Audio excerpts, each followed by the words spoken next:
Bom dia, boa tarde, boa noite. Estamos começando mais um podcast, Gingas, Mandingas e Confluências. Quero dizer que eu estava morrendo de saudade de todo mundo, do Fábio, da Gabi. E temos uma convidada especial hoje, que é a Natália Grilo. Nós vamos fazer uma edição especial, está sendo patrocinada pela Secretaria de Cultura, através do edital Cultura Presente nas Redes 2. Então, é um prazer estar aqui. Contextualizando um pouco do que é o podcast Gingas, Mandingas e Confluência. Para quem não lembra da gente, estamos voltando, estamos de volta. E vou falar um pouquinho do que é o projeto, do que consiste.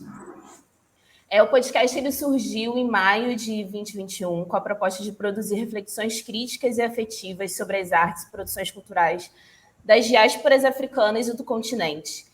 Na tentativa de reencantar a vida e organizar os pensamentos sobre nós resolvemos criar um podcast para falar sobre os nossos manuseios, fazeres, gambiarras, de criar nas frestas dos rituais e reformular a vida unindo fragmentos, faltas e fábulas. Para essa edição especial, nós nos propomos a falar sobre vida e obra de Estela do Patrocínio, Bispo do Rosário e Adelina Gomes, e as suas contribuições para a arte brasileira. Eu sou Carol Gonçalves, sou produtora cultural. Nós temos a Gabriela Marinho, o Fábio MC e a Natália, que vão se apresentar agora. Fiquem à vontade. Oi, gente. Bom dia, boa tarde, boa noite. Aqui é a Gabriela. Estava com saudade de todo mundo. Espero que curtam essa edição especial com uma convidada assim, mais que especial, minha amiga querida, importantíssima, Nath. E é isso, vamos seguir. Fala aí, Fábio. Salve, salve, povaria. Eu sou o Fábio MC, sou escritor, sou selecta e professor de escola pública. Estamos aí novamente para fazer esse debate aí nessas ideias, com essa troca, nem vou dizer troca, com esse envolvimento aí com a Natália Grilo durante esse breve intervalo de tempo. Então fiquem à vontade, preparem os ouvidos e só vamos.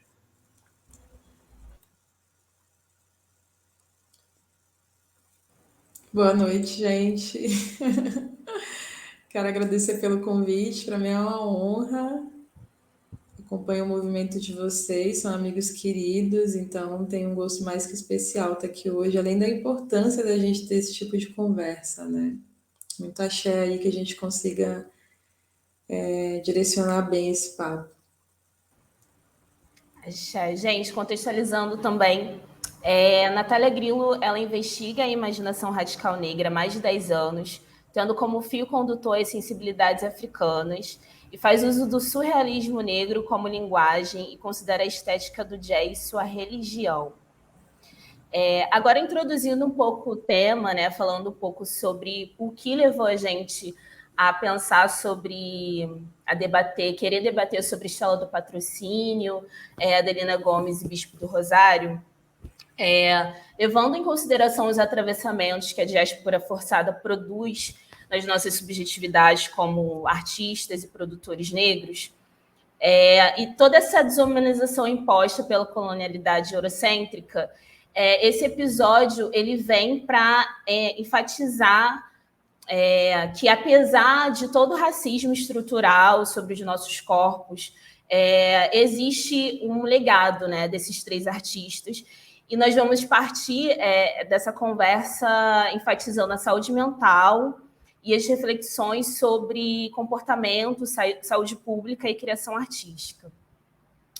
E aí, já direcionando a pergunta para a Natália, nossa convidada, pensando... Pode começar, Gabi, perguntando. Bom, gente, é isso. Eu vou começar a série de perguntas, né, com a Nath. Pensando em histórias relacionadas à luta antimanicomial, como as de Estela, Bispo e Adelina, que passaram a maior parte da vida reclusos, percebemos como as estruturas de controle social usam o tempo como uma nuvem que mantém turva a existência, permanência e contribuição dessas pessoas na sociedade. Nos casos citados, a arte surge como um catalisador desse tempo, e os artistas se tornam agentes que interferem diretamente na criação ou recriação de outras formas de contar esse tempo, né? Como você, Nath, percebe essas relações entre o tempo, o fazer artístico e a memória, pensando também nesse termo, né, passagem, que nos atravessa profundamente enquanto povo preto. Geralmente falam essa palavra quando se direcionam a nós, vivos ou não, né, ou pessoas que já fizeram a passagem. E o Arthur, bispo do Rosário, foi chamado uma vez de prisioneiro da passagem.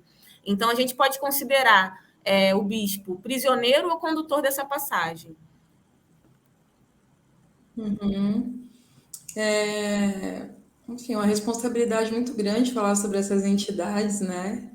E é um assunto que nos é muito caro por diversos motivos, né? Acho que talvez o principal deles seja o apagamento, a violência que tem por trás dessas histórias, e do quanto, como disse certa vez Gianni Lima, o quanto essas personagens foram criadas, né?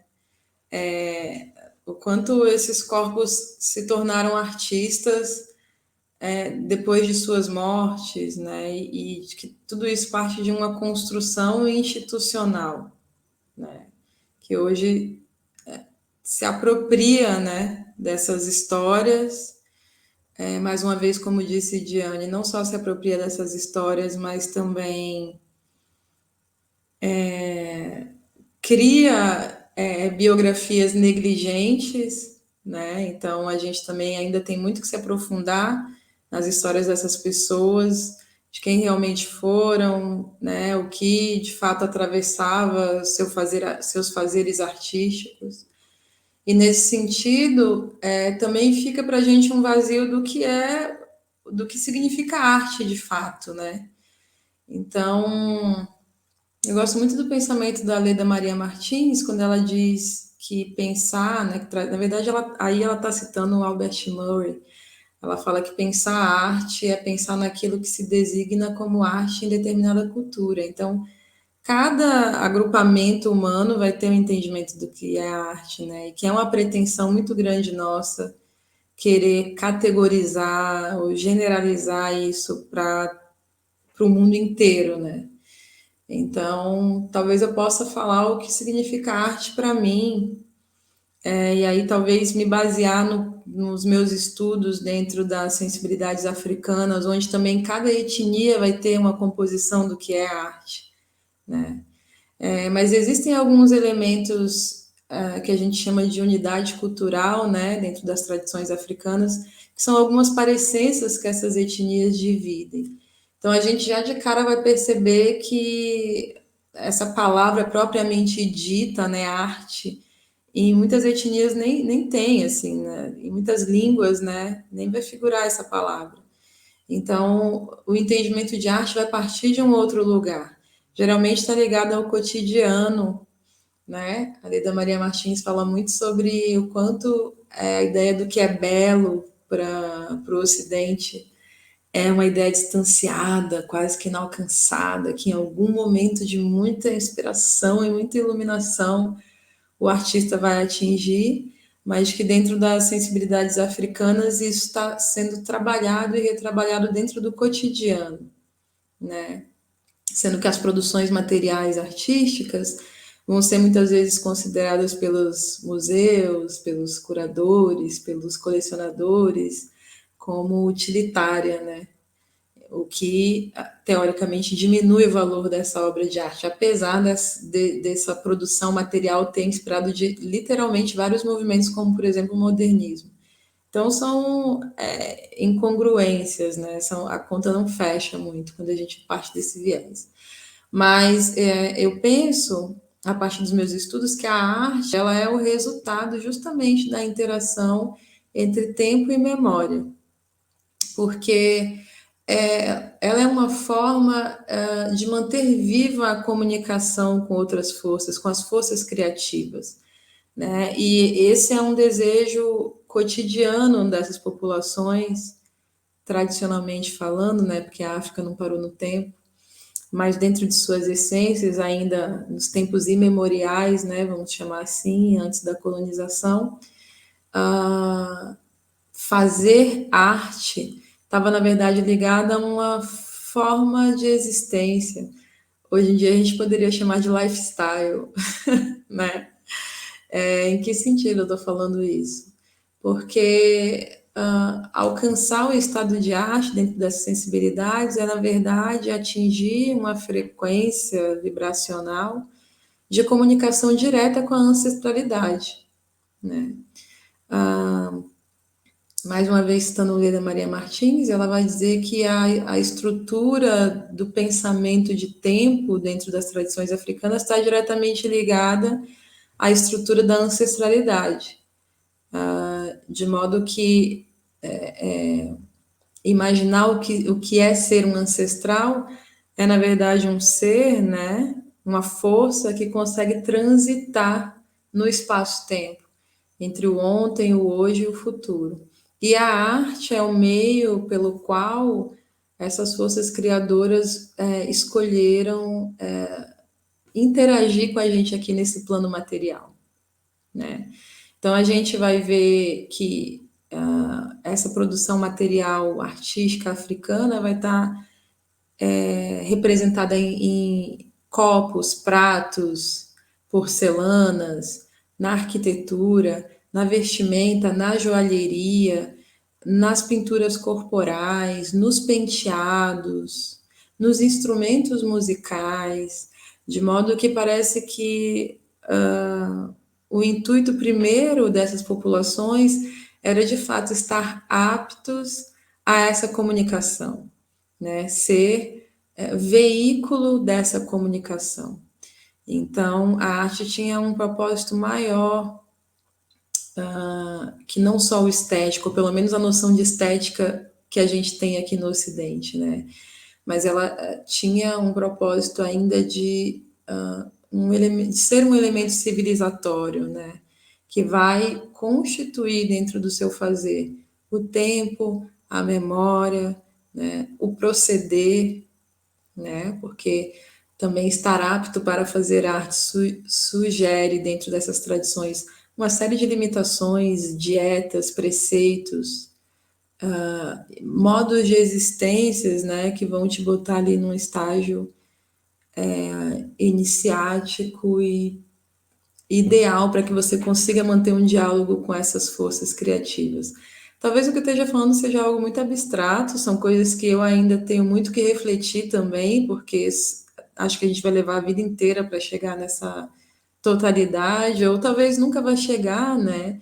Como disse Eduardo Glissant, é dentro dessas opacidades que que vivem os pluriversos de significados e que é uma pretensão muito ocidental querer dar conta ou querer tornar transparente essas minúcias, né, que são tão regionais, tão locais. Enfim, acho que a gente vai levar a vida inteira para tentar entender aqui no contexto do Rio de Janeiro, por exemplo, os feitiços e mistérios que envolve, por exemplo, uma escola de samba raiz e ancestral. Quem dirá, né, conseguir determinar de fato o que seja arte, tempo e memória. Obrigada, Nath. Quando você falou sobre a prática, né, e o cotidiano e como isso se relaciona com o tempo, me lembrou muito dessa definição também de amor, né? Que é essa invenção que ela só existe na prática. Ela só se estabelece realmente a partir do momento que a gente age. E o fazer artístico é exatamente isso. A arte ela só se constitui a partir do momento que o artista se propõe a existir e praticar essa existência. Então, poxa, obrigada por essa resposta. E tem tudo a ver com a ideia de amor mesmo, porque para estar apto, né, para fazer arte dentro dessas sensibilidades, você precisa estar muito bem cuidado, ou seja, ter um amor próprio muito grande. E, consequentemente, você também vai estar cuidando da sua comunidade, porque uma comunidade saudável é feita de, né, pessoas saudáveis. Então, acho que o amor é o grande fio condutor aí dessa ideia de arte também, né? Um amor muito grande pela sua ancestralidade, porque é ela quem vai te manter vivo nessa roda viva aí da existência. Bom, Nath, é, pergunta número 2 aí para você. A gente vai falar um pouco sobre a Adelina Gomes. Ela é do interior do Rio de Janeiro, mais precisamente de Campos dos Goytacazes. Teve uma relação ali complicada com a mãe e acabou indo para no hospital psiquiátrico. Ela produziu cerca de 17.500 obras e muito ligada ao corpo e à natureza. E ainda assim a gente sabe muito pouco sobre ela. Aí a primeira coisa que eu queria saber de você é como que essas obras chegaram até você. Também tem esse destaque que a Adelina acessou valores e imagens ancestrais e que talvez não tenham sido analisadas ainda nas obras dela. E aí eu pergunto, e você já falou um pouco disso na primeira resposta, a ancestralidade é um fator de influência artística do povo preto? E até para aprofundar um pouco do que você falou, ou continuar um pouco do que você já respondeu anteriormente, e como que a gente mensura isso nas obras produzidas pelos nossos, né, pelo nosso povo? Uhum. A Adelina chega para mim de modo muito suave, como o que eu considero que eu enxergo de sua obra, sabe? Apesar de ter sido uma mulher que teve a sua vida interrompida, né, por conta do encarceramento, muito jovem, e é muito curioso pensar também como esses corpos insistem em não morrer, porque envelhecem, vivem muito a despeito de toda a violência e de toda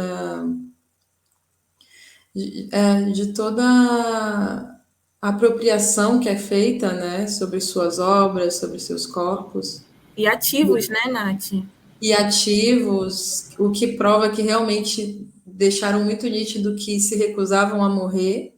Inclusive hoje são patrimônios nacionais, né, que custam muito caro, né? A Adelina chega para mim como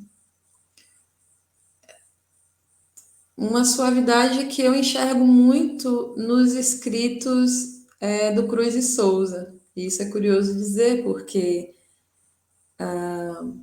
quando a gente vai pensar na arte simbolista no Brasil, ela é preta, né? Ela tem o Cruz e Souza como grande ícone.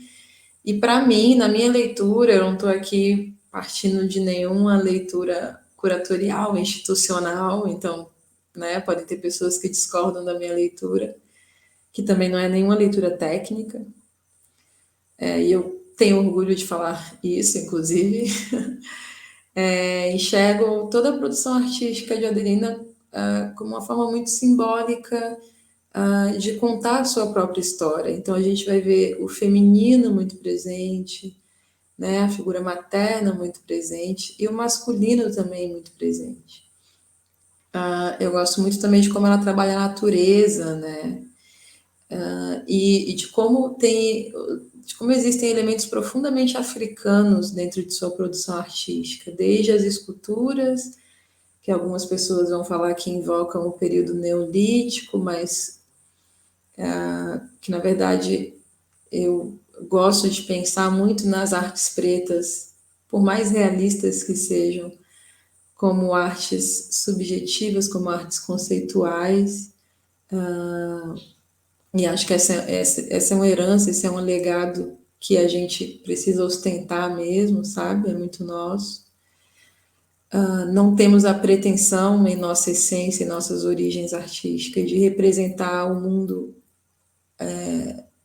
dentro de uma realidade uniforme, mas dentro da nossa realidade, dentro da nossa perspectiva, do nosso prisma, da nossa cosmopercepção, e eu acho que é aí que vem toda a riqueza da produção artística preta e de qualquer outra produção artística. Acho que essa necessidade de retratar a realidade de modo fiel é uma tolice branca. E gosto de salientar essa leveza, esse sentido onírico, fluido, que eu enxergo dentro da obra de Adelina. Aí eu vou puxar o que disse o Foucault, né? Isso eu vi a partir da Leda Maria Martins. Ele traz um conceito muito legal do que é ser ancestral, né? O Fábio perguntou sobre essa questão da ancestralidade. Então, ela traz a ideia de que ele, né, o Foucault, traz a ideia de que o ancestral é aquele que permanece. O ancestral é uma presença imanente, e é uma energia constituída de um acúmulo de conhecimento, de natureza, de experiência. Então, ser ancestral é ser a própria condensação de tudo isso, né, que nos constitui. Foucault fala de condensação cósmica, acho muito interessante. Então, ser ancestral é habitar essas temporalidades múltiplas e flutuar, né, por entre essas superfícies, de forma simultânea, né? A Leda fala que dentro do tempo branco, ou ocidental, que é pensado a partir de uma sucessão de eventos, né, passado, presente e futuro, para a gente não, para a gente parte muito da ideia de simultaneidades. Então, um ancestral, ele já fez a passagem, mas ele é um elemento primordial dentro da organização de uma comunidade, inclusive vai ser juiz, vai ser conselheiro, vai ser o grande alicerce, né, de uma comunidade, e também é quem determina os passos do futuro, porque a gente vai pensar que aqueles que ainda estão por vir, que também constituem uma comunidade, são ancestrais que já viveram aqui em tempos remotos. Então a gente está falando sobre fluidez, sobre passagens que não nos aprisionam, mas que nos agiganta e permite uma comunicação muito fluida com diversos momentos da temporalidade. Então, puxando mais uma vez para o Glissant, eu gosto de pensar as artes pretas a partir do que ele chama de barulhamento dos sonhos. Cruz e Souza vai chamar de estrelejamento dos sonhos. Então, é como uma ideia, né, de retirada para um lugar sem dimensão, assim. E uma busca constante, acho que a nossa produção artística é uma busca constante pelas memórias que nos foram aniquiladas, né? Gosto muito de ouvir o professor Luiz Carlos Ferreira dos Santos, quando ele diz que essas retiradas que o Glissant fala, né, para esse lugar sem dimensão, essa busca pelas memórias aniquiladas, representam poéticas diversificadas. E é o que vai trazer uma ideia de um imaginário pluriverso. Então, é rico, é fértil, é abundante, e por isso mesmo é muito preto, né? Porque essas são premissas que o nosso fazer artístico carrega desde sempre. Desde sempre a gente buscou as memórias, agora no pós-colonial a gente busca essas memórias que foram aniquiladas, né? E é importante dizer também que existe uma força muito grande quando a gente consegue acessar esses estudos, essas compreensões que estão nesses tempos memoriais antes das colonizações, porque assim como as instituições criaram as personagens de Estela, de Bispo e de Adelina, a colonização criou também o que a Oyoronke vai chamar de tradições inventadas. Então, o que a gente conhece e acessa sobre África, muitas vezes não vai ter a ver com a essência real dessa caixa de conhecimentos, né? Porque a colonização já chegou ali, já fez a sua leitura do que é aquela cultura a partir da sua ótica, e vai transmitir para a gente o que é África a partir de uma construção narrativa. Assim como eles também se constroem narrativamente e vendem para a gente o que eles são, que a gente hoje está muito certo né, de que não é verdade. Então, por exemplo, a Euronque mesmo vai quebrar a ideia de gênero, né? A gente vai ver o Sangor e o César quebrar a ideia de ritmo que o Ocidente pintou, né?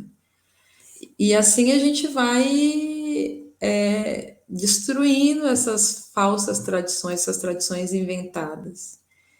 Então, por isso eu gosto muito desses estudos primordiais, sabe? Tentar de alguma forma acessar lá antes da colonização, porque o que aconteceu quando a colonização chega nas tradições africanas é uma corrida, né? Mandam para ali uma chuva de antropólogos, etnólogos, etnógrafos, historiadores, porque existe ali uma corrida numa tentativa de interpretar aquelas culturas para conseguir dominá-las.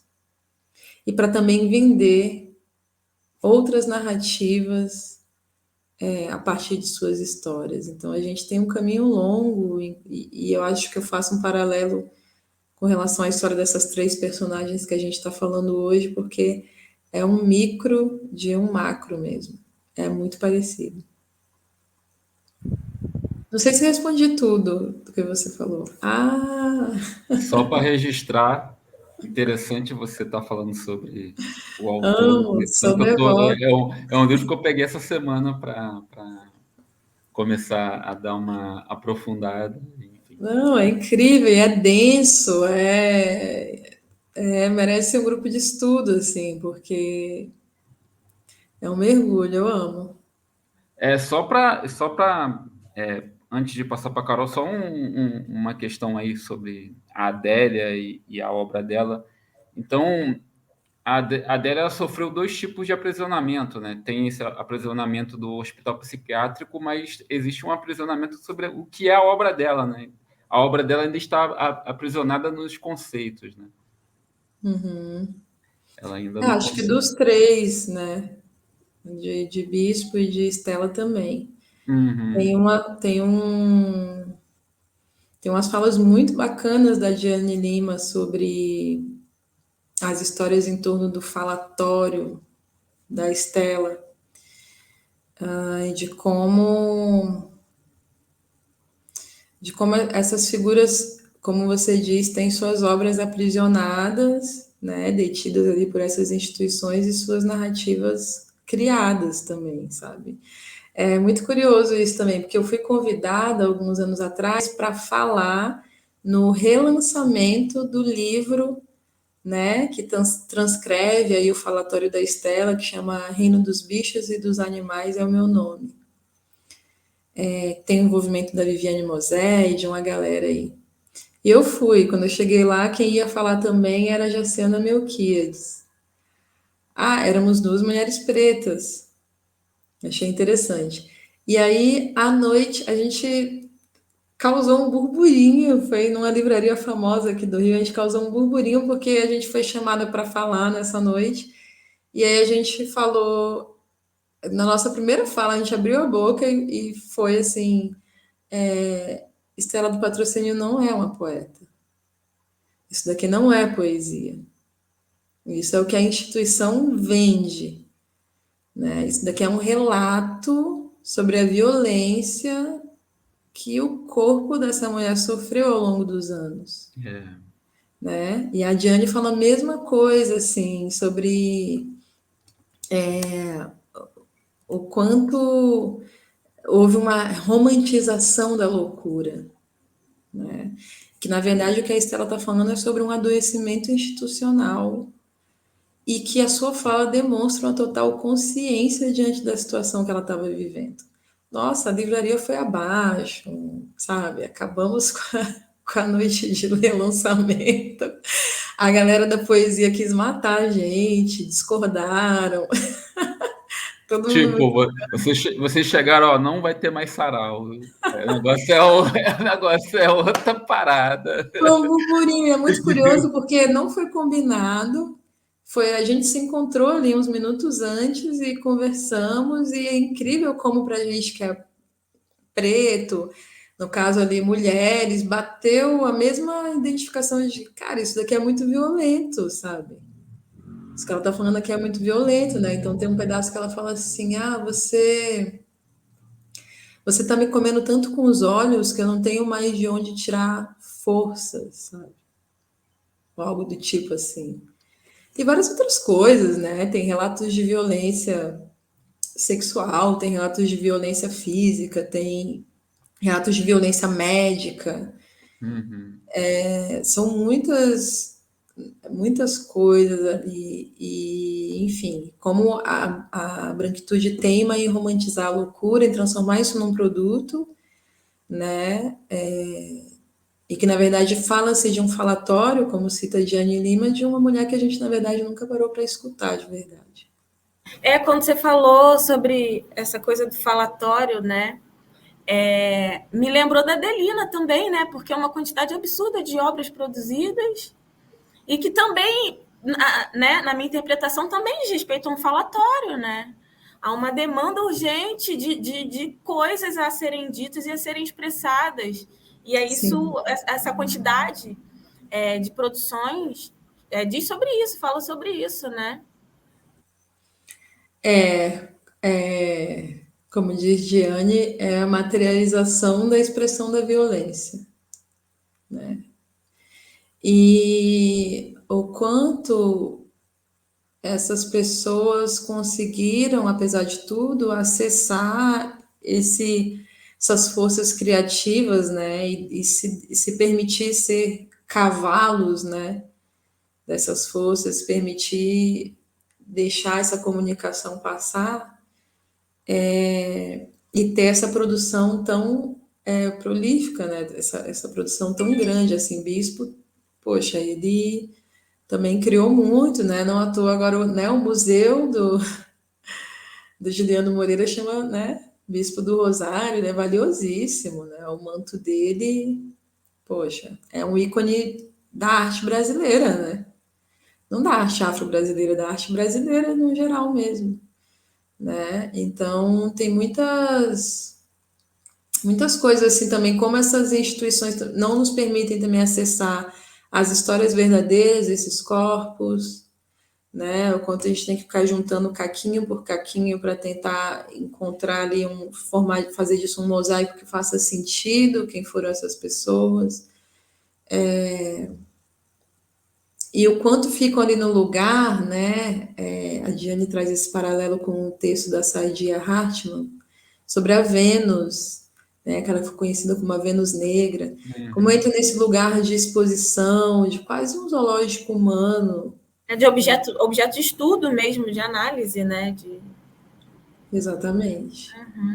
E de como essas narrativas são apropriadas por pessoas brancas que falam, né? Eu me lembro que a primeira vez que eu ouvi falar sobre Estela do Patrocínio foi através de uma peça teatral, que aí quando eu cheguei lá era uma mulher branca interpretando Estela, fazendo o falatório dela. Eu na época nem tinha a consciência racial que eu tenho hoje, mas me lembro que saí de lá muito mexida, né, pelo texto e fui atrás, e aí me surpreendi quando vi que Estela era uma mulher retinta, gorda, grandona, sabe? Que não tinha nada a ver com Desculpa, deixa eu, antes da Carol fazer a pergunta dela, acho que isso é muito provocativo no sentido de que essas condições. É porque a arte branca ela sempre trabalha com a questão da condição ideal, né? Mas só que essa condição ideal para nós, né? Ainda mais a gente fruto dessa diáspora forçada, não faz muito sentido, né? Porque essa condição praticamente não existe. Você não acha que há uma romantização dessas condições não ideais para justamente vender o produto ali e outras pessoas enriquecerem? Aí com acaba certeza. que os nossos mestres acabam morrendo na míngua por conta disso? Com certeza. Nossa, no livro, nesse livro da Estela, né? Reino dos Bichos e dos Animais é o meu nome. No início do livro tem todo um prólogo que vai contar a saga até conseguirem gravar e depois transformar em livro. É absurdo, assim, né? Entra muito naquele lugar de, uau, esses loucos fazem arte. Olha como a narrativa dela faz sentido. Nossa, acho que ela é uma poeta, né? E aí vem toda uma exotização por parte disso.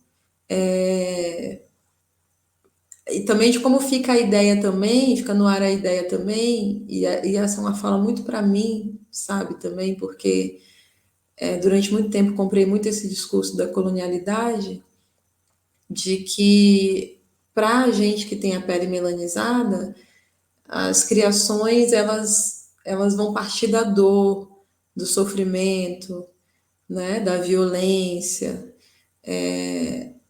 quando na verdade não dá para a gente pensar a negritude como um monólito, sabe? Como uma massa coesa e homogênea, assim. Então, são muitas camadas do que é ser preto. Acho que se for falar de tons de pele, existem mais de 100.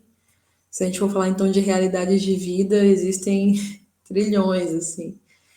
Mas de como a gente está sempre nesse lugar, né? Aquele seriado Todo Mundo Odeia o Chris, tinha, né? A professora dele que insistia, por mais que ele dissesse que não, que ele vinha de uma família estruturada, por mais que fosse pobre, mas ele tinha ali uma família estruturada, mas de como ela sempre estava na ideia, ela não conseguia quebrar na cabeça dela a ideia de que ele era filho de viciados, dependentes, passava fome, que vivia de auxílio do governo. Então, fica muito essa ideia também, né, de que nós, pessoas pretas, só conseguimos criar dentro dessas situações extremamente adversas, né? E que isso é uma forma de justificar também que a gente seja artista. Em pleno 2021, e não tem a grana para comprar nosso material de trabalho, sabe? Ou como a gente tem visto aí, que artistas de fora desse eixo sudestino não consiga vir na exposição que está expondo a sua obra, sabe? Porque está lá do outro lado do Sudeste, num lugar que a gente nem conhece, que nem é considerado Brasil, assim. Então, eu falo porque vejo, né? Nem sou artista, mas deve ser horrível ser artista no Brasil. Deve ser uma realidade péssima, porque ser um artista preto, né, no Brasil, porque são muitas violências cotidianas. A gente está aqui também falando de personagens que viveram a situação manicomial, a situação de cárcere, mas que a gente, às vezes, no cotidiano, se sente assim, de forma simbólica, presa num reduto de que nos enlouquece e quer nos dar tratamento de choque cotidianamente, assim. É muito tenso. Sim. Uma das falas que me chama a atenção, inclusive da Diana, que você estava falando, é que ou nós somos captados pela hiperexposição ou pela invisibilidade, né? Uma das coisas que ela fala e que me chama muita atenção é exatamente isso que você fala, né, sobre os nossos corpos. E todas essas situações adversas que somos levados a criar. E aí, pensando nessa arte preta diaspórica, de modo geral, tem um viés político, né, por denunciar esses espaços, por deslocar o sistema colonial de alguma forma, que ainda perpetua. E aí eu quero saber de você quais são as negociações possíveis que você enxerga entre a arte ou pseudo-arte, ou a não-arte de Estela, ou a não-arte do Bispo do Rosário e Adelina, para lidar com a crise, com o inacabamento, apontando para outros mundos, né? Outros mundos possíveis, ou novos mundos possíveis, né? Saindo dessa ideia de outridade que também colocam a gente. Uhum.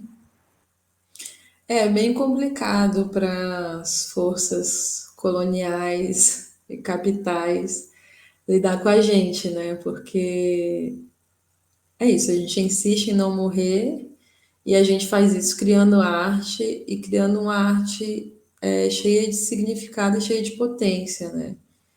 Que não está no campo das superficialidades. Mas eu vou invocar aqui Glissant de novo, que eu acho que ele fala brilhantemente sobre a ideia, ele chama de pensamento de errância, pensamento da errância. Está dentro da poética da relação dele, né? Ele fala sobre. Eu vou até citar ele aqui, que eu separei um trecho. Ele fala bem assim, né? O errante, que aí seriam esses corpos que não são enxergados como indivíduos dentro do sistema colonial e capital, né? Esses corpos errantes, né? Buscam conhecer a totalidade do mundo, mas sabem que não conseguirão, e é nessa ausência que mora a beleza ameaçada do mundo. Né? O errante não possui a intenção de deter a ideia generalizante e transparente de mundo. Nesse caso, ele mergulha nas opacidades do mundo. Então, o pensamento da errância não nega a totalidade, mas se distancia da pretensão de comandar e possuir o mundo. Tem a ver com movimento, né? O Bresson, ele traz também a noção da transparência, né? Ele diz que a colonialidade trabalha nessa ideia de transparência, que é tentar o quê? Tentar enxergar e dar conta de tudo que constitui um ser, porque assim fica mais fácil de categorizá-lo, então aí ele cria sistemas binários como gênero, como raça, uma série de elementos castradores, sabe? E invisibilizadores, né? Então, o Glissant chama isso de noção de transparência. E aí ele bota como um contraponto à opacidade, que é você. Ele fala ele traz esse pensamento da errância que eu amo, que é isso, assim, eu entendo, sabe? Eu sei que existe uma totalidade no mundo, mas eu não tenho a menor pretensão de dar conta disso, porque assim como a Leda Maria Martins diz, a ideia de arte, por exemplo, tem a ver com um pensamento cultural de certos agrupamentos humanos. Ou seja, tem a ver com o fazer, com uma experiência. E aí, só quem é de dentro vai ter uma noção total do que isso significa. Não adianta eu me colocar como antropóloga e entrar dentro de um agrupamento humano e dizer que dali a 4 anos, dali a 10 anos eu vou tirar a totalidade das significâncias, das simbologias que existem para esse povo. Isso é mentira. E se a gente diz isso, é uma narrativa criada, né? Então, isso tem a ver com a noção de transparência.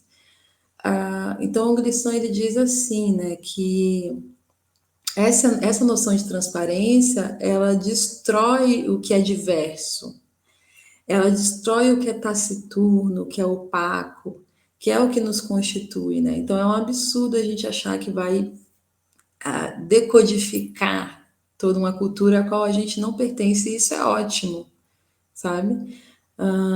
E aí ele diz que é dentro dessa opacidade que residem os movimentos da vida, né? Ele fala que é dentro dessa opacidade que residem os rizomas do tempo, né? E aí ele invoca, né, a ideia de uma poética da paisagem, e aí é essa ferramenta que a gente usa, assim, sabe? A gente usa uma poética da paisagem para escrever e pintar o invisível nessa floresta de signos que é o mundo, sabe? Essa é a nossa resposta, assim. Então, a gente está o tempo todo nessa rememoração, né, nessa reatualização, como vai dizer Nego Bispo, nessa reedição, para contrapor esse pensamento redutor da transparência, né? E aí a gente vai invocar uma série de elementos que são extremamente ricos, que tem a ver com o delírio, com o sonho, com a conversação, e tudo isso são possibilidades de recusa da morte, do apagamento, da inexistência, do silenciamento, Então, esses são elementos muito utilizados por nós que somos descendentes de africanos que foram deportados, né? A tentativa a todo custo da permanência da memória e da recusa em morrer, né? E a gente vai fazer isso criando ou fazendo uso dessas poéticas da paisagem, né? O professor Luiz Carlos Ferreira dos Santos fala sobre isso brilhantemente, e eu falo aqui muito a partir do que todas as pessoas que eu citei trouxeram, mas, como eu falei no início, são reflexões que a gente vai fazer para a vida toda, porque estão no campo de uma profundidade muito grande, assim. Então, eu acho que a nossa resposta, uma coisa que eu vivo dizendo também, nossa resposta é sempre criativa, inventiva, sensível, porque ela não está nesse lugar, nessa prepotência de achar que vamos dar conta de ler tudo o que o mundo nos oferece. A gente tenta com muito custo fazer uma leitura de nós mesmos e das comunidades que nos constituíam. E eu acho que as artes pretas estão muito prenhes do que resulta disso, né? Desde Estela, Bispo, Adelina, Gabi Marinho, toda essa escola que a gente vive no hoje, sabe? E dos nossos antepassados também aqui na diáspora, o tempo todo esse tempo fluido, né? Esse tempo espiralar de ir lá, buscar, beber, voltar, reatualizar, reeditar e vomitar, sabe? Tudo isso para o mundo da forma mais verdadeira possível. Então, a gente vai ver uma gama de produção artística que é completamente fértil, e eu fico imaginando quando a gente se livrar totalmente da necessidade de responder à escravidão, de responder à colonialidade, no que vai se transformar também a nossa arte, que a gente vai se livrar do peso de ter que falar das nossas violências, e aí a gente vai deixar aflorar de vez o abstrato, o experimental, o mágico, o absurdo, o onírico, que a gente já vem fazendo, mas ainda temos muito para dialogar com a escravidão, tem muito ranço, tem muito trauma, tem muitas dores, tem muita violência, as mortes que seguem acontecendo tal qual no tempo colonial, porque a gente continua nela, a gente continua vivendo sob esse tempo, né? Mas imagino que a cada século, a cada passo, a gente vai se libertando, assim. Dá um conforto muito grande no coração, por exemplo, encontrar a obra de Cruz e Souza num tempo tão remoto e sentir tanta liberdade, por mais que ele tenha tido um fim trágico, como a maioria dos artistas pretos, conseguir ainda em vida externalizar toda a sua opacidade, toda a sua sensibilidade e toda a sua interioridade.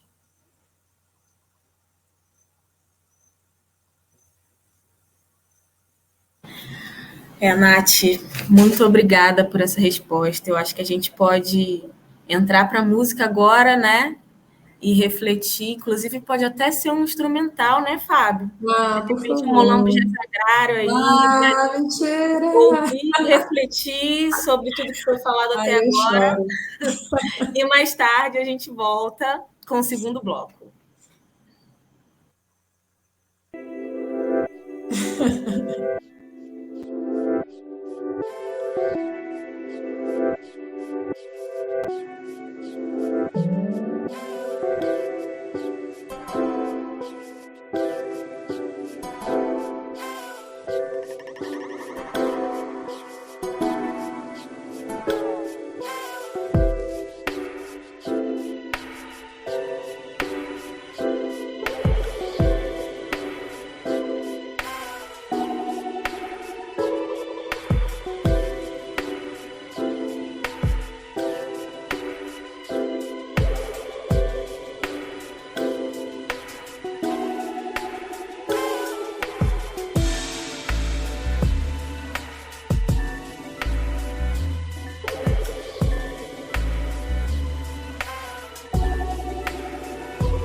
E aí, gente, estamos de volta agora no segundo bloco do Gingas, Mandingas e Confluências, com a nossa convidada, Natália Grillo, que está falando e emanando aqui muito conteúdo importante, muita informação, muito pensamento que a gente precisa ouvir mais de uma vez, hein, galera? Inclusive, deixo aqui esse recado. Ouçam esse podcast mais de uma vez, porque eu acho que vai valer muito a pena.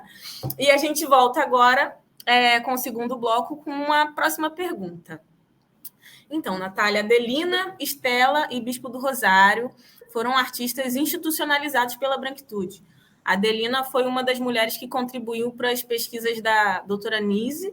Estela teve seu falatório transcrito por Viviane Mosé após sua morte física, e o Bispo do Rosário se intitulava um mensageiro do divino, não necessariamente um artista, mas teve suas obras expostas pela primeira vez no Museu de Arte Moderna do Rio, em 1982, na mostra Margem da Vida. Eu gostaria que você comentasse um pouco sobre essa relação da institucionalização desses artistas, inclusive é uma coisa que você já começou a falar no primeiro bloco, né? E como você enxerga essa relação dos artistas pretos e das instituições hoje? Bem profunda essa pergunta. E eu fico feliz também de não fazer parte de nenhuma instituição e poder falar abertamente também sobre muita coisa. Mas também entendo o quanto é importante para a gente se aliançar a essas instituições, porque muitas vezes é somente através delas que a gente vai conseguir uma fresta, né? Jamais seremos vistos, como eu disse anteriormente, jamais seremos vistos como indivíduos, por mais que a gente faça parte dessas instituições, mas muitas vezes é o caminho de encontrar uma fresta, né? Uma brecha aí para furar essa bolha aí da branquitude. Mas, né, trazendo mais uma vez aí Diane Lima, eu gosto muito de quando ela fala de que esses corpos, antes de tudo, eram fichas médicas, números, né? Números aprisionados para a manutenção de uma ordem, né? De uma ordem que tem verdadeiro horror à liberdade que esses loucos, né, possuíam diante da vida. Então, a gente vai perceber então que essas narrativas que são forjadas em torno dessas personagens que são criadas nos levam à seguinte pergunta, né? Quem foram esses corpos afinal? Né? Quem foram essas pessoas no final das contas? E acho que a gente pode fazer um paralelo grande com o agora e com esse corpo de artistas pretos que circulam aí pelo mundo, sobretudo no Brasil, na contemporaneidade,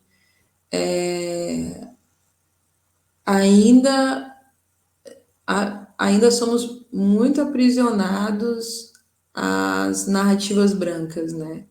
Vou dar um exemplo. Essa semana eu fiz uma crítica a uma certa curadora branca, que eu não vou citar o nome, mas que é figurinha carimbada, repetida, em toda e qualquer exposição que vai falar sobre arte preta. Nos últimos 6 meses eu vi o nome dela em umas 4 exposições importantíssimas, e aí eu tô falando dela, mas todo o grupinho dela. Porque parece que só essas pessoas podem chancelar a entrada de corpos pretos dentro das instituições. Não é muito diferente da realidade manicomial que a gente viu com essas 3 personagens que a gente está falando hoje. Inclusive, as narrativas que são criadas em torno da gente também, por exemplo. Você vai buscar a biografia do Lima Barreto, tem uma pessoa que é dona dessa narrativa. Essa mesma pessoa de todas essas exposições, enfim. Você começa a ver que o negócio é preocupante, né? A pessoa está em todas as esferas no que se refere a corpos pretos criando arte. Então, a gente está em 2022, sabe? A gente tem muito para caminhar, assim, conseguir ser donos das nossas próprias narrativas, porque a gente percebe também que criar arte, criar uma narrativa a partir da nossa criação artística também não está dando conta, porque aí tem todo o corpo do mercado da arte, os curadores, os colecionadores, os mecenas, os museólogos, enfim, toda essa galera aí que vai criar uma hierarquia e que vai deter essas obras, ou seja, vai deter a nossa narrativa, né? E é muito curioso, porque por mais que a gente se sinta livre nesse momento de criação, por mais que a gente tenha a nossa independência, não faça parte, por exemplo, um artista que não está ligado a nenhuma galeria, né, tem uma certa liberdade e tal, em algum momento vai se ver cooptado, né, quase como se não tivesse escapatória, assim, essa institucionalização da arte, esse mercado da arte vai nos roubar em algum momento, de alguma forma. Eu estou falando tudo isso porque eu fico pensando em qual seria a possibilidade de exposição da arte negra que não os equipamentos museológicos, as galerias, os equipamentos culturais, institucionais. E aí já fico, né, pensando em alguns estudos que eu fiz de como funcionava a exposição da arte nas sensibilidades africanas em sua essência, nesses tempos imemoriais. Eu falo tempos imemoriais, gente, eu não estou falando lá no tempo das cavernas, não.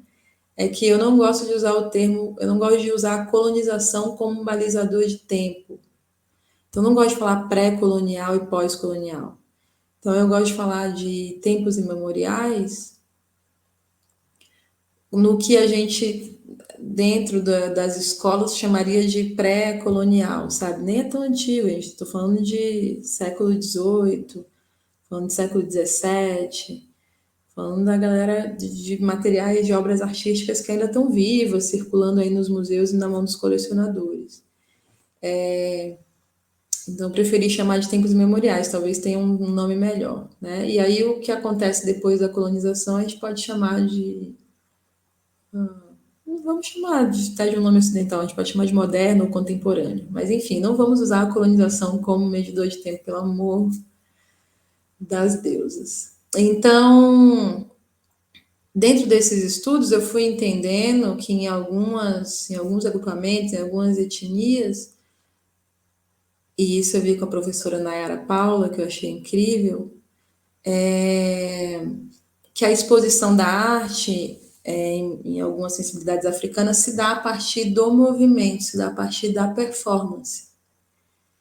Então, se dá na rua, se dá com música, se dá com dança, se dá com instrumentação, se dá com vestimenta, com joalheria, com penteados, se dá com todo um aparato multimídia que a gente pode chamar de performance. Então, a gente vai pensar, por exemplo, numa roda de jongo como uma exposição de arte, numa roda de capoeira como uma exposição de arte, numa roda de samba como uma exposição de arte.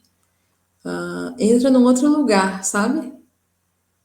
E eu acho que a gente precisa pensar muito sobre isso, porque são espaços que estão sendo há muito tempo tomados pela branquitude, são espaços que muitas vezes nos são negados, mesmo sendo nossos legados.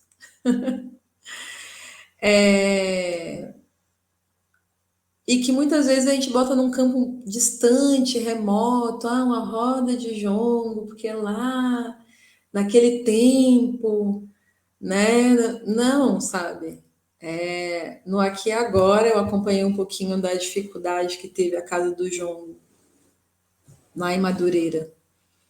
No período de pandemia, imagino que isso foi generalizado dentro das nossas manifestações culturais tradicionais.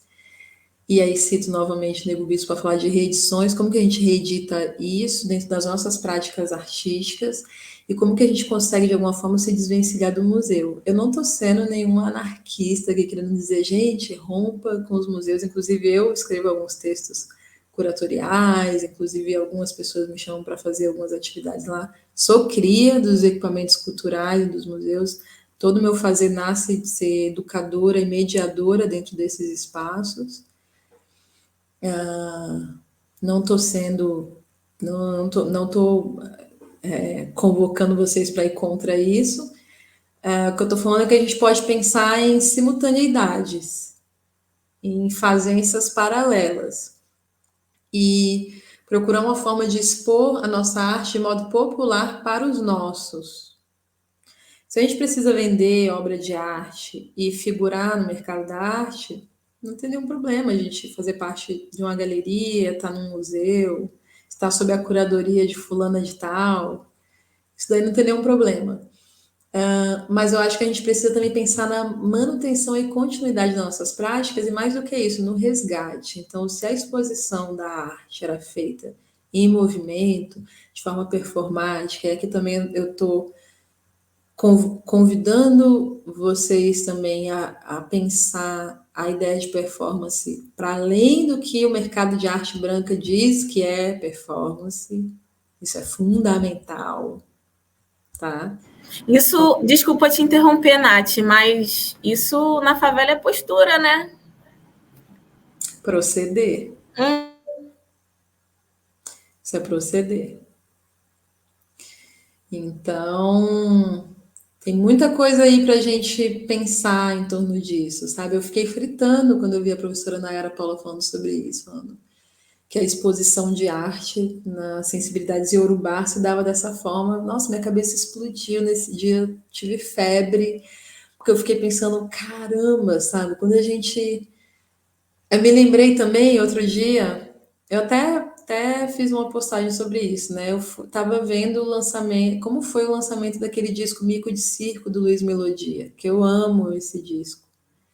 Eu já amava o disco. Quando eu fui descobrir a história, eu pirei. Então ele foi para Salvador, ele fez um cortejo montado num burrinho, ele fez um cortejo, foi até o Mercado das Sete Portas e serviu para as pessoas do cortejo e para o entorno um caruru que foi feito com mais de 7.000 quiabos por umas pretas velhas de lá.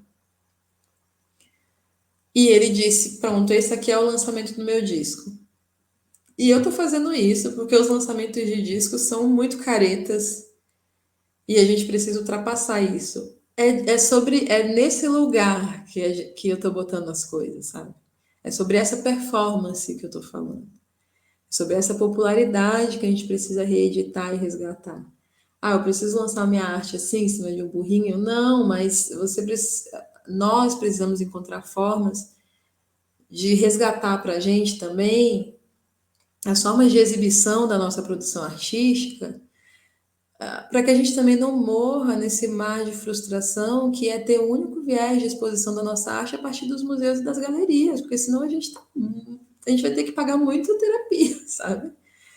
E a nossa continuidade e permanência artística vai morrer, vai se deteriorar. E a gente vai ceder. A gente precisa encontrar uma forma de ter. A gente não precisa ter um mercado artístico que vai suplantar o mercado que existe. Deixa eles, e a gente também pode fazer o uso deles. A gente precisa lembrar que nós somos filhos e filhas de tradições que são de agregar, e não de dizimar, e não de abafar. Ah, que legal, aquela cultura faz isso.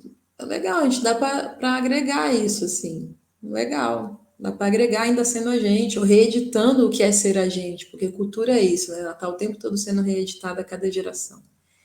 Mas, enfim, só para encerrar, acho que a gente precisa ter também o nosso mercado, sabe? A nossa roda, a nossa performance e vender ali as nossas artes numa linguagem popular para os nossos, porque assim a gente vai ver nossas criações artísticas figurando dentro das tiazona do bairro, sabe? Das preta velha do bairro, dos preto velho do bairro.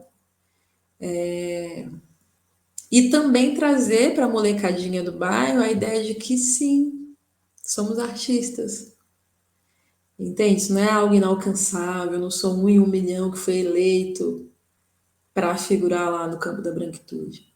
Na verdade, é o nosso cotidiano, trazendo mais uma vez, né, a Leda Maria Martins, que fala que a ideia de belo, do que é belo no Ocidente, está lá no Olimpo, é inalcançável, e de que para a gente, dentro das nossas essências e tradições, está no cotidiano. A gente faz todo dia pelas nossas práticas, porque está na forma como a gente cria o ritmo da nossa presença, tá na forma como a gente cria arte, tá na forma como a gente faz um alimento, está na forma como a gente cose uma roupa, tá na forma como a gente penteia o cabelo, como a gente educa uma criança. Então, acho que é isso, assim, eu falo muito, às vezes eu falo muito vocês, mas na verdade estou querendo falar muita gente, sabe? Eu não sou nenhuma coach de sensibilidade africana, não, gente. Uma mera estudiosa que, na verdade, tem vontade de estudar mais em conjunto, sabe? Eu falei agora há pouco pro Fábio que o Glissam merecia um grupo de estudos, mas eu acho que tudo que é nosso merece um grupo de estudos, porque aí a gente vai agigantar nossas compreensões e, de repente, tornar isso uma prática, uma materialidade, um resultado, uma intenção, uma proposição. Acho que essa é a meta. Natália, eu estava aqui pensando, dentro disso aí que você acabou de falar, sobre essa questão do popularizar a arte, né, nessas reedições aí. Eu estava discutindo até pouco tempo com um amigo sobre essa questão desse formato de música. Eu sou MC e eu tenho um problema sério com o Spotify, não pela plataforma em si, mas pela forma como o Spotify monopolizou a maneira como as pessoas entendem música, né? Parece que a música só existe no Spotify e não existe música fora do Spotify, e tendo outras plataformas de acesso muito mais facilitadas que o Spotify, inclusive. E eu discutia com ele sobre isso. Falei, cara, a gente tem que pela arte, pela música que a gente faz, o Spotify não comporta, porque ali os algoritmos funcionam como algo que vai chegar, as pessoas vão chegar naquilo que é mais acessado, e esse acesso é catapultado por propagandas e agências que a gente não tem acesso, porque a gente não tem grana. Um dos motivos é porque a gente não tem grana, inclusive.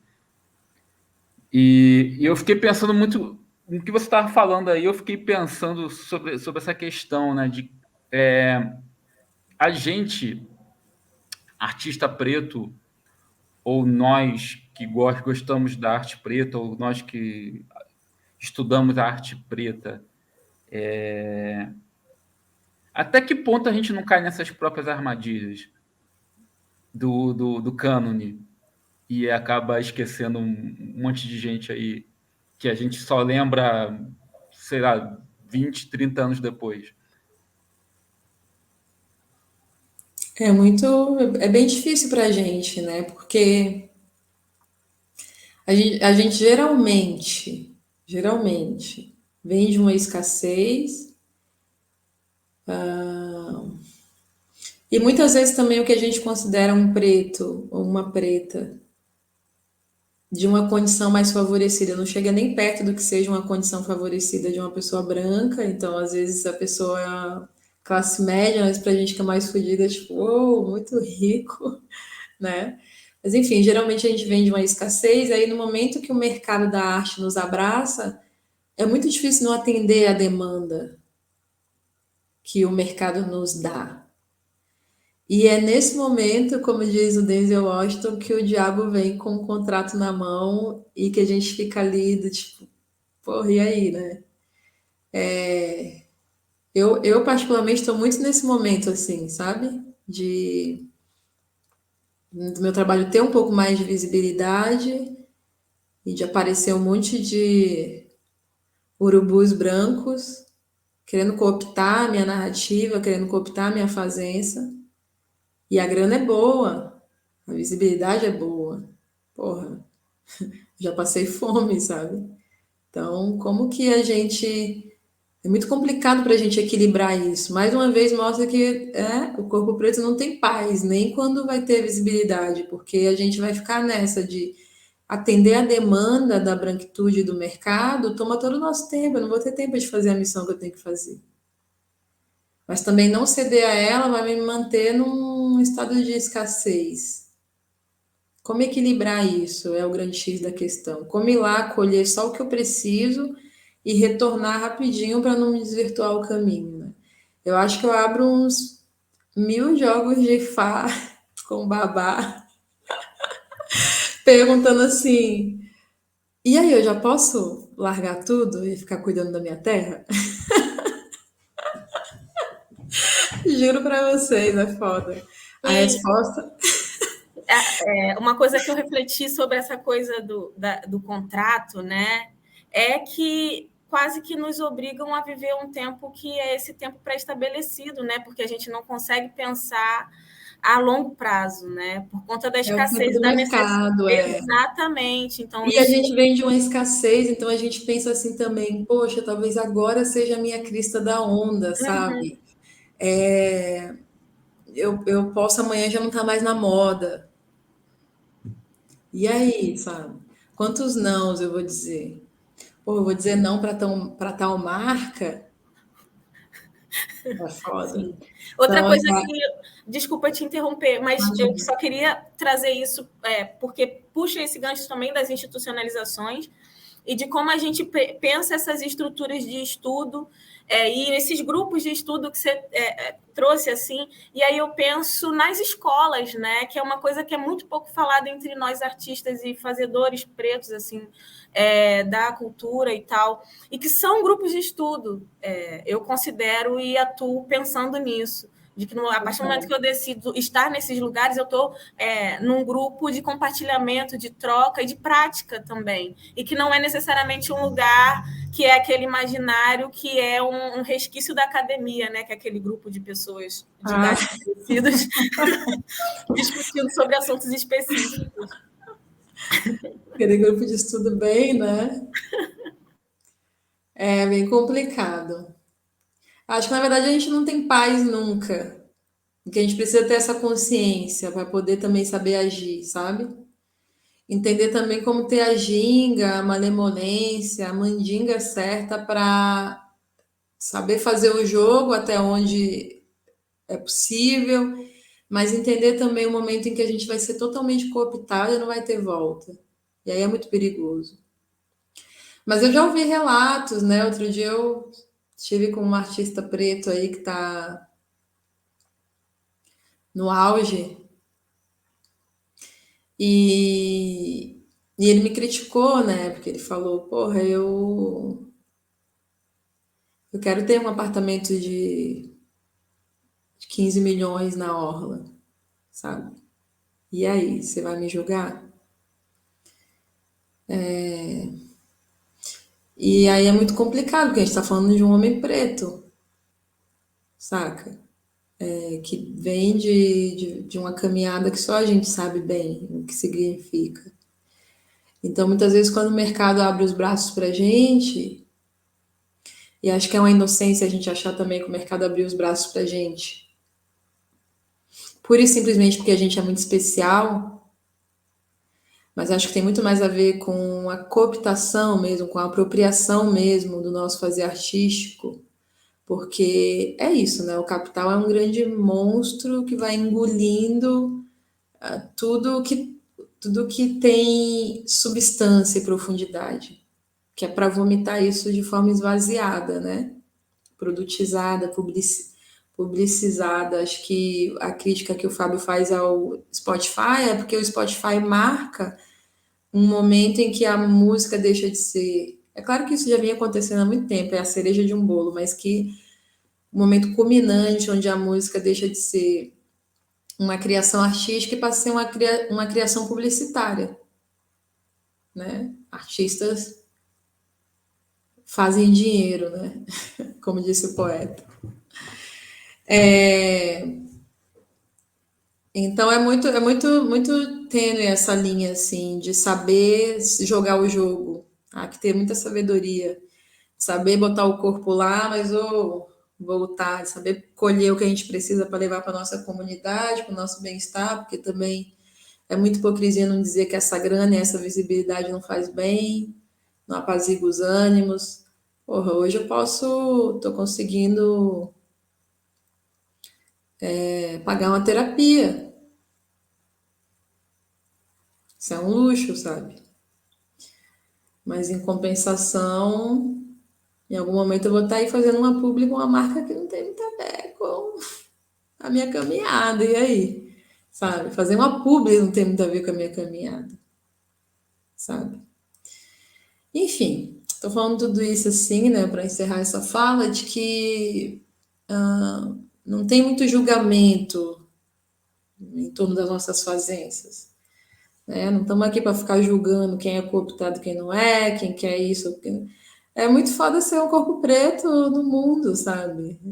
É muito complicado e acho que acho que o melhor remédio para tudo isso é estar sempre em grupo, né? Meu companheiro tem uma fala que eu gosto muito, que é ande com pessoas boas, sabe? Esteja bem alicerçado, porque essas pessoas vão olhar na sua cara e falar, ó, você tá viajando. Não é por aí não, neguinha, sabe? Tipo, dá uma retrocedida, ou então vai dizer, não, vai lá, é justo. Vai lá, é justo, sabe? Acho que andar em grupo, andar em comunidade, por mais que a gente saia do nosso território para ir lá fazer nosso corre, não se distanciar completamente, que é isso que o mercado tenta fazer, porque tenta deslocar a gente dali e botar a gente lá no hall dos artistas eleitos para figurar na curadoria de fulaninha de tal. Poxa, agora eu sou aceita, agora eu estou nesse grupo. Ou figurar nos artistas top 10 do Spotify, poxa, agora foi. Mas a gente precisa estar sempre retornando, que é para se preencher novamente, devolver também, deixar ela no nosso território que a gente for buscar fora também, mas também não esquecer, não perder o tino. Acho que o melhor remédio é esse, assim.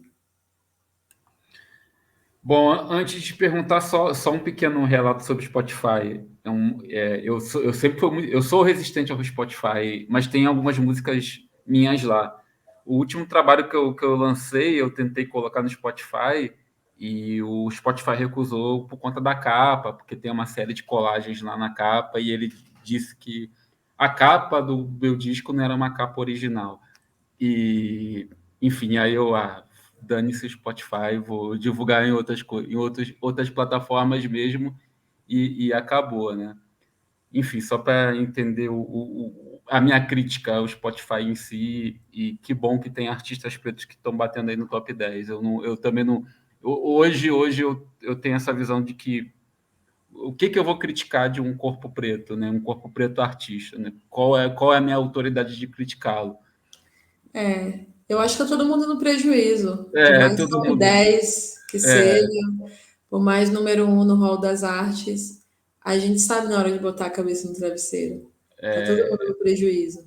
Exato. Mas deixa eu te fazer a pergunta aqui, seguindo o roteiro. Uma característica interessante dos artistas, né, das personagens que a gente está trabalhando hoje, é a diversificação de linguagens, né? A Estela ela era escritora e poetisa, a Adelina escultora e pintora, o Bispo era multidisciplinar, e essas singularidades são peças de um quebra-cabeças, né? Elas moldam momentos que são íntimos, mas também coletivos. Quais os pontos que você acredita ter em comum com os artistas apresentados hoje? Quais pontos que você, Nath, tem em comum com os artistas apresentados hoje? E ao ter contato com esses artistas, o que te tocou mais, né? Eu acho que o que liga, né? Acho que o fio de costura aí entre esses corpos, como eu falei anteriormente, é a insistência em não morrer.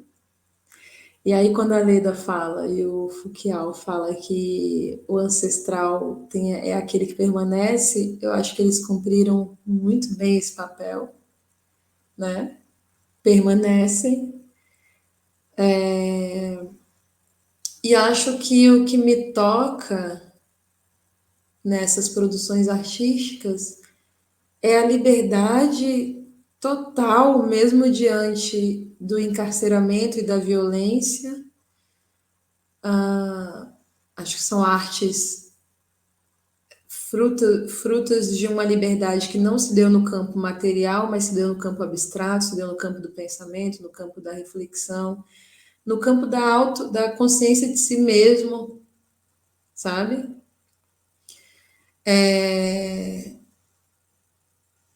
E acredito que, assim como disse Grissan, o que é esse barulhamento dos sonhos, ou repetindo, né, Cruz e Souza, esse estrelejamento dos sonhos é o que mais me encanta, assim.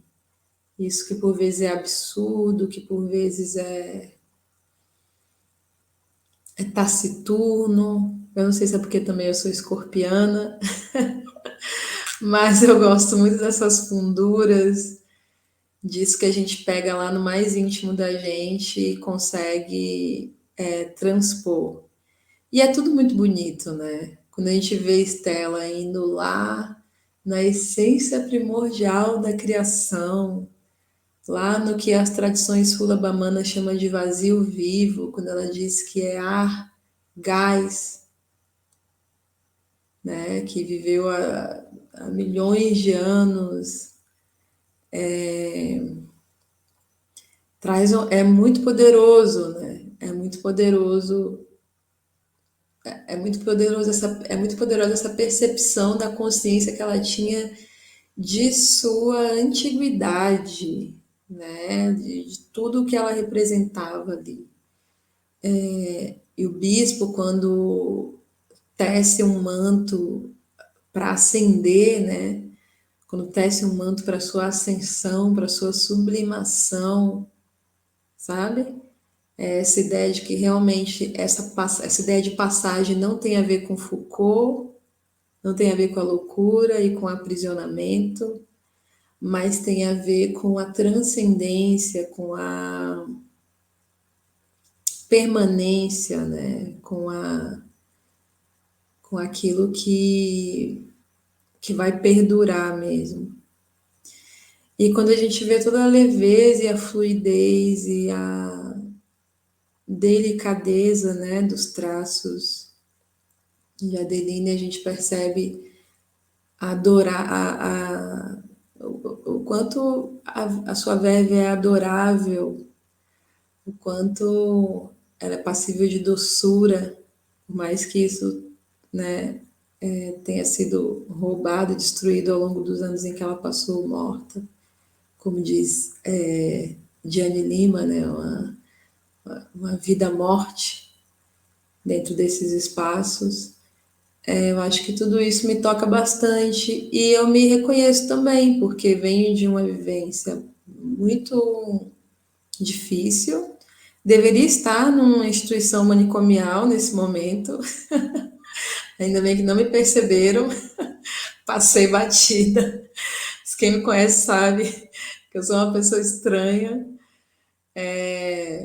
mas fico feliz de me reconhecer nessas obras e falar, permanecemos, sabe? E fico feliz também de sermos aqui nesse momento 4 pessoas pretas falando sobre esses corpos, sobre essas personagens, sobre essas vidas, porque eu acho que esse é o nosso sentido de futuro, assim, tomar para a gente essas narrativas e investigar profundamente a significância real delas, reeditar essas narrativas e deixar aí e acho que esse podcast serve muito para isso também, deixar aí um material bom para quem está vindo, para os que hão de vir, que já fazem parte aí das nossas comunidades. Obrigada pela resposta, Natália. Também sou escorpiana, então te entendo. A gente gosta do fundo do poço, né? Gosto, sim. É lá que tem o insumo. Isso, A nutrição. eu adoro. Então, a gente vai para a última pergunta agora. O papo tá delícia, mas por causa do avançar da hora, a gente vai para a última. E aí, a pergunta é, primeiro, como que você iniciou, em que momento você iniciou sua trajetória nas artes? E a gente percebe que as suas pesquisas são multidisciplinares, assim, o meu primeiro contato com o que você pesquisa foi sobre o mercado, assim, você tem um material incrível, assim, pesquisa incrível sobre mercado e depois foi passando por, enfim, outras pesquisas, tudo a partir, né, desse insumo, dessa nutrição, de tempos imemoriais, como você falou. E aí, eu acho que você já falou um pouquinho como que dá esse seu processo criativo e curatorial, mas você pode aprofundar nesse momento. E uma coisa que a gente enxerga também no seu trabalho é uma construção de um legado que reeduca nossos olhares, trazendo essas referências estéticas e éticas afro-referenciadas. E aí, bom, esse é o momento de você falar mais um pouco do seu trabalho e contar o que a gente pode esperar de você para o próximo semestre. Bacana. Obrigada pela pergunta. O meu envolvimento com a arte, ela se dá quando eu decido fazer outras coisas, assim. Eu era operadora de telemarketing, né, lá em São Paulo. Eu sou uma mulher migrante, migrei para o Sudeste ainda criança. Minha família é do extremo sul da Bahia. E o meu pai é artista visual, né, da forma como o interior pode permitir que isso seja. Ele foi lá na nossa redondeza, né? Ele foi pioneiro, foi o cara que levou para o nosso entorno a serigrafia, né? Então eu cresci no meio de estopas, thinner e tintas, mas ainda não entendia isso como um fazer publicitário, mercadológico, ainda não entendia isso como arte, né? Então, quando eu já sou adulta em São Paulo, a operadora de telemarketing, batendo minhas metas, vendendo seguro, eu tenho um contato numa ONG, né, que trabalhava também com a APAE, né, que é uma instituição importante.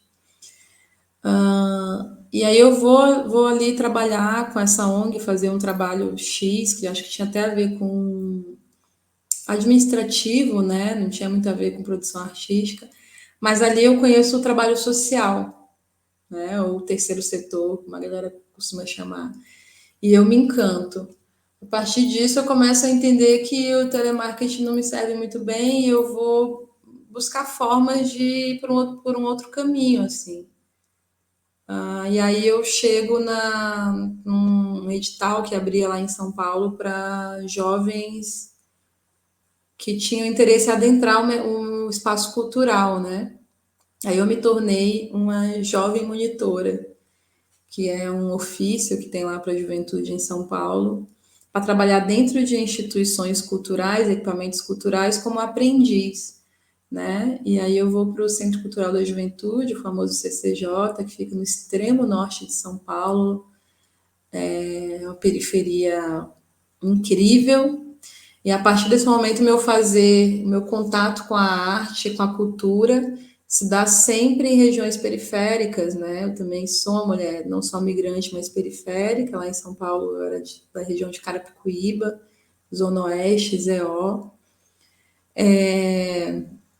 E aí começo a trabalhar como educadora, como produtora, né? Vou chegando até a aprender também programação cultural, que é um divisor de águas na minha mente, fazer mediações de exposições. E aí venho para o Rio de Janeiro, posteriormente, começo a trabalhar na rede de bibliotecas Parque, que foi, durante um bom tempo, espaços de muita importância dentro da criação artística, né? Dentro das periferias. Eu trabalhei em Manguinhos, que é a zona norte do Rio, fica ali, né, juntinho com o Jacaré, com o Jaca, para quem é do Rio. Então, a minha pesquisa, meus estudos, elas nascem de um desejo de oferecer para as pessoas que frequentam esses equipamentos culturais periféricos um material massa, sabe? Galera acessar atividades legais, assim. Então, eu ficava pensando, por exemplo, as bibliotecas tinham temas determinados. Em abril, em março, a gente vai ter que trabalhar modernismo. Aí eu não queria ficar falando aquelas mesmas coisas sobre modernismo. Então eu cavucava, sabe? Então trazia, modernismo para mim é a galera lá do Estácio criando a primeira escola de samba do país, sabe? Era a década de 20, isso para mim é modernismo.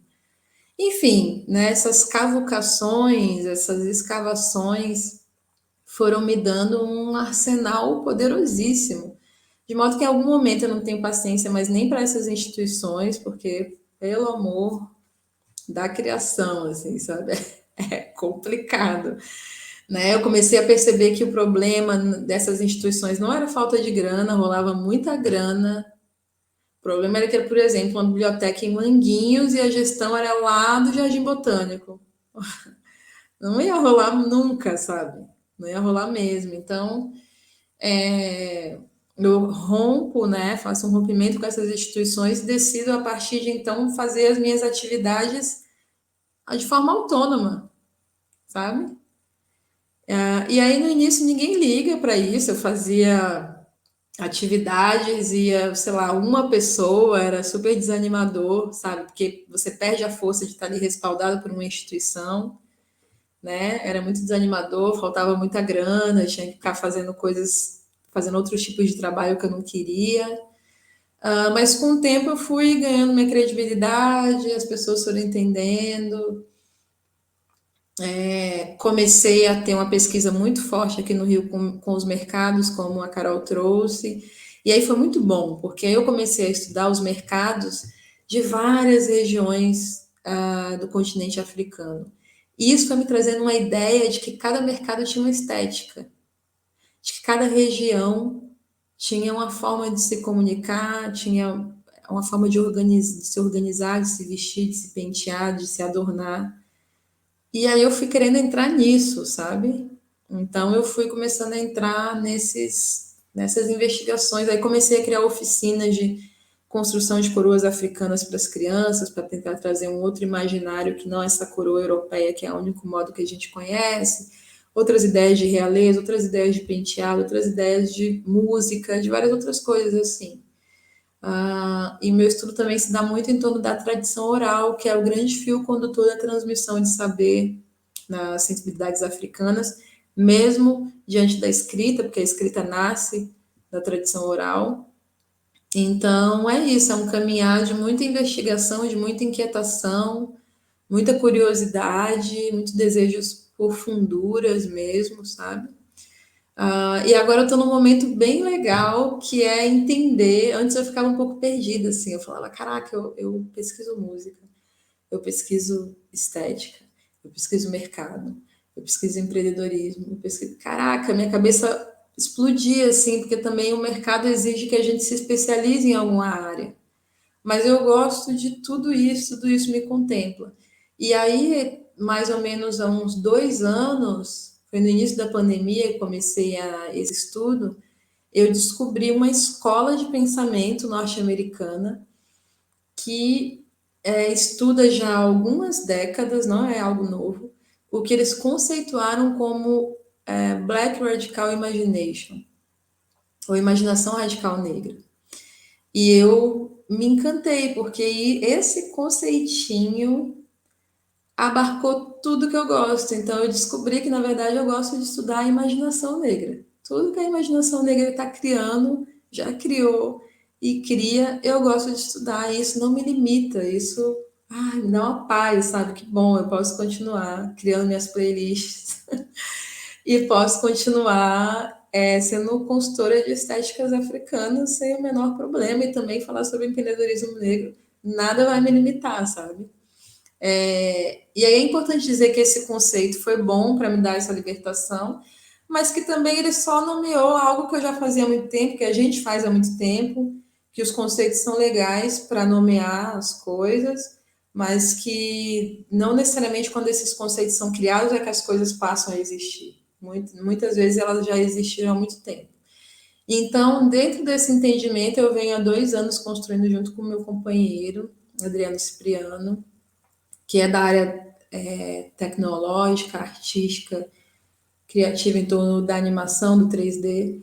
A gente vem desenhando um lab, né, um laboratório de imaginação negra, que a gente chamou de Imani, que vai ser lançado muito em breve, e que agora a gente está tentando desenhar também com outras pessoas. Tem a minha irmãzona Morena Mariá, que é crânio nas concepções de tempo e tecnologias ancestrais. Tem também a Rosia Fefé, que é muito incrível nas reedições dos conceitos sobre arquitetura e criações. São pessoas às quais a gente está se ajuntando assim também.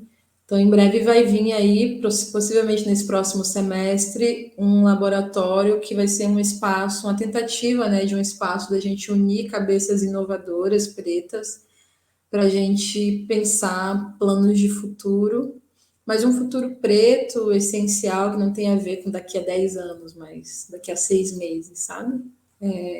Porque a nossa noção de tempo ela tem uma outra dinâmica. Então, esse laboratório ele vem para trazer um espaço seguro, né, de confluência aí dos nossos saberes. Acho que é isso. Eu continuo fazendo 1 milhão de coisas ao mesmo tempo, que eu sou muito louca. E é isso. Pois é isso, todas nós, todos nós. Obrigada, Nath, estou muito honrada, assim, por você ter topado estar com a gente. Ficamos muito felizes, assim, por essa troca. Com certeza vou ouvir mais de uma vez, assim, suas contribuições são muito relevantes, assim, para a nossa nutrição, para o nosso crescimento. Gabriela e Fábio querem falar alguma coisa, últimas considerações? Eu quero agradecer a Natália pela presença, agradecer a vocês dois também, né, gente? Porque é isso, estamos juntos, produzindo aí, voltamos com o podcast. É um prazer me reunir com vocês, trocar ideia.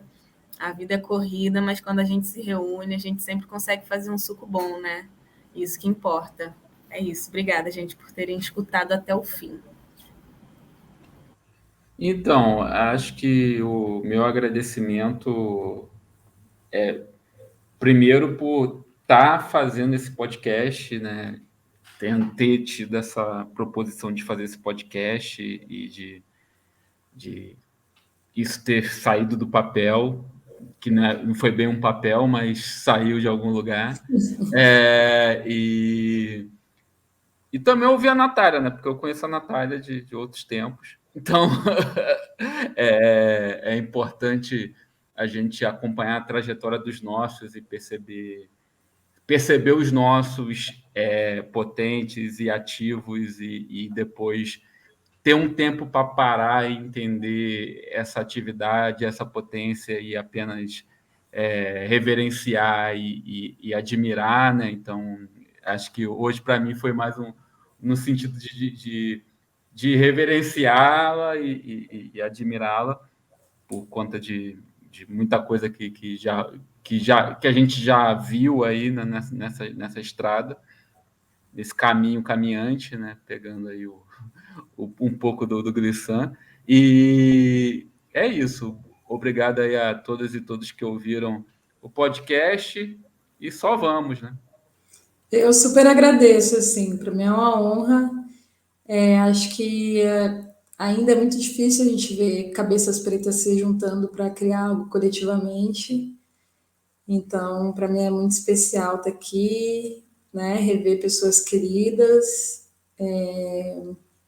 Enfim, sou grata, desejo vida longa aí ao podcast, aos movimentos criativos de vocês, desejo todo axé na caminhada, que a gente uma hora se encontre pessoalmente. Sim, muito obrigada, gente. Boa noite e obrigada para quem ouviu até aqui.